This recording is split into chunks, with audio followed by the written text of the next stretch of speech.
Halo Abang Adek, ketemu lagi di Krimsus. Salah satu berita di mana kebenaran tersembunyi akan terkuak. Berita kali ini, Krilisius akan kami bawa ke dalam dunia kejahatan yang misterius dan penuh intrik. Jangan keburu santai saat kami membuka tirai di balik kisah-kisah yang tak terduga dan penuh kejutan.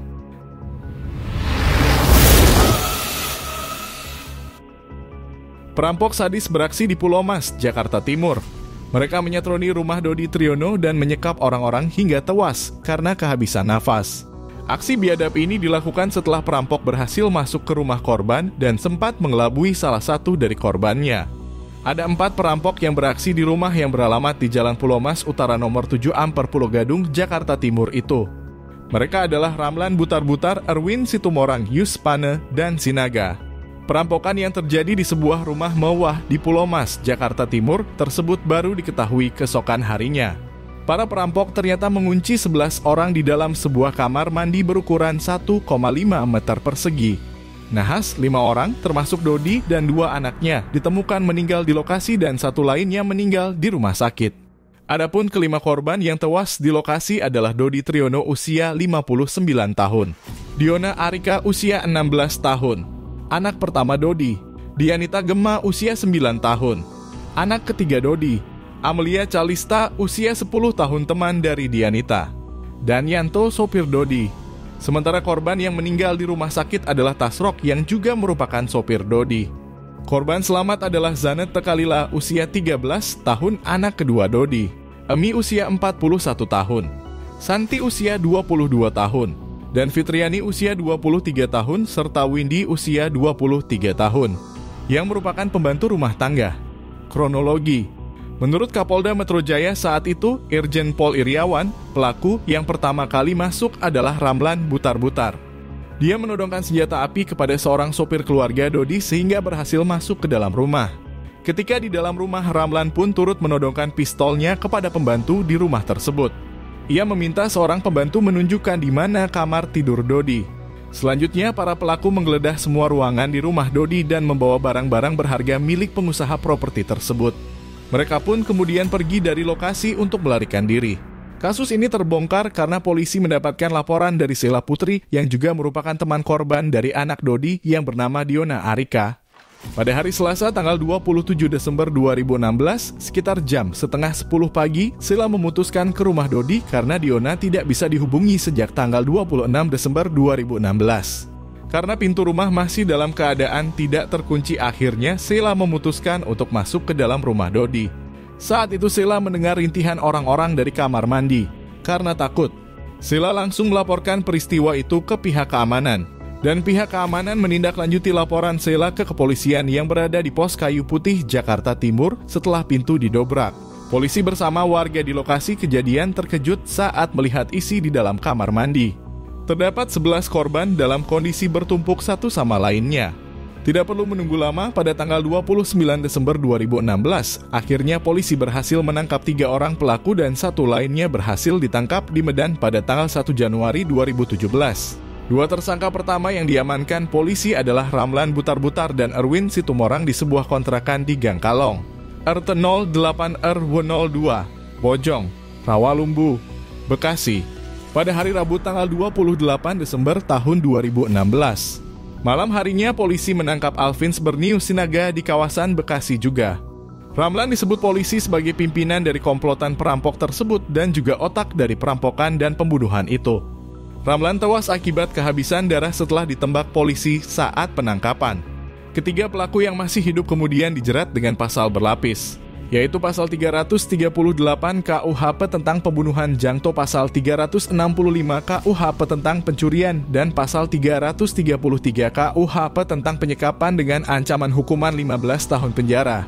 Motif pelaku perampokan membunuh bisa sangat bervariasi tergantung pada individu dan situasi yang terlibat. Berikut ini adalah beberapa motif umum yang dapat menjadi faktor dalam tindakan pembunuhan oleh pelaku perampokan. 1. Menghilangkan saksi. Salah satu motif yang mungkin ada di balik pembunuhan dalam kasus perampokan adalah menghilangkan saksi yang dapat mengidentifikasi pelaku atau memberikan bukti kejahatan. Pelaku mungkin percaya bahwa dengan membunuh korban, mereka dapat mengurangi risiko penangkapan atau pengungkapan kejahatan mereka. 2. Menekan perlawanan atau melampiaskan kekerasan. Pelaku perampokan kadang-kadang menggunakan kekerasan untuk mendapatkan kontrol dan mengendalikan situasi. Jika mereka merasa terancam atau jika korban menunjukkan perlawanan yang kuat, mereka mungkin mengambil langkah ekstrim dengan membunuh korban untuk memastikan bahwa tidak ada ancaman lebih lanjut. 3. Eliminasi saksi untuk memperoleh barang bukti.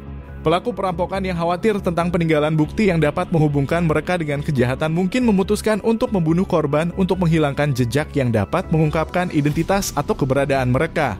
4. Maksimalkan potensi pencurian. Dalam beberapa kasus, pelaku perampokan mungkin memilih untuk membunuh korban untuk mendapatkan akses ke lebih banyak barang berharga atau uang tunai yang mereka yakini korban simpan atau miliki.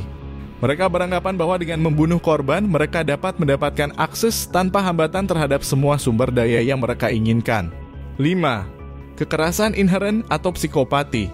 Ada juga pelaku perampokan yang melakukan pembunuhan dengan motivasi yang berhubungan dengan kecenderungan mereka terhadap kekerasan atau gangguan kepribadian psikopatik. Mereka mungkin mendapatkan kepuasan dari menyakiti atau membunuh korban sebagai ekspresi kekuasaan atau kontrol. Penting untuk dicatat bahwa pembunuhan adalah tindakan kejahatan serius dan tidak dapat dibenarkan. Penjelasan di atas hanyalah beberapa motif yang mungkin terkait dengan kasus-kasus pembunuhan dalam konteks perampokan. Setiap kasus individu bisa sangat berbeda dan kompleks, dan motivasi yang mendasarinya dapat melibatkan faktor-faktor lain yang tidak tercantum di sini. Berikut ini adalah beberapa tips yang dapat membantu Anda menghindari perampokan di rumah. 1. Sistem keamanan yang baik. Pasang sistem keamanan yang baik di rumah Anda, termasuk alarm, kamera pengawas, dan pencahayaan luar yang baik. Sistem keamanan yang terlihat dapat menjadi deteren bagi perampok dan membantu melindungi rumah Anda. 2. Pintu dan jendela yang kuat.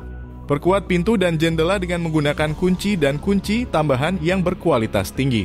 Pastikan bahwa semua pintu dan jendela terkunci dengan baik ketika Anda meninggalkan rumah atau saat berada di dalamnya. 3. Jaga kerahasiaan. Hindari berbicara kepada orang asing tentang kekayaan atau barang berharga yang Anda miliki di rumah. Jaga kerahasiaan mengenai keberadaan barang berharga Anda agar tidak menarik perhatian perampok potensial. 4. Simulasikan kehadiran. Ketika Anda pergi untuk waktu yang lama, buat ilusi kehadiran dengan menggunakan timer untuk menghidupkan dan mematikan lampu, radio, atau televisi secara otomatis. Ini memberikan kesan bahwa ada orang di dalam rumah dan dapat mengurangi risiko perampokan. 5. Tetangga yang saling peduli. Jalin hubungan yang baik dengan tetangga Anda dan bersikap saling peduli. Tetangga yang perhatian dapat membantu memperhatikan kegiatan yang mencurigakan di sekitar rumah Anda ketika Anda tidak ada. 6. Jaga privasi. Pastikan agar tidak ada pohon atau semak yang tumbuh terlalu tinggi di dekat jendela atau pintu masuk yang dapat memberikan tempat bersembunyi bagi perampok.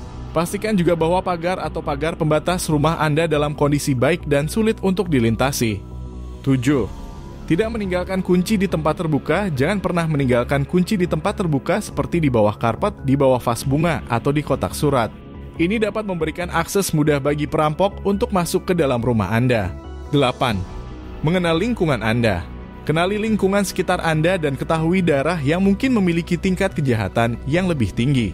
Ini dapat membantu Anda untuk lebih waspada dan mengambil langkah-langkah keamanan yang sesuai. 9. Pergi dengan aman.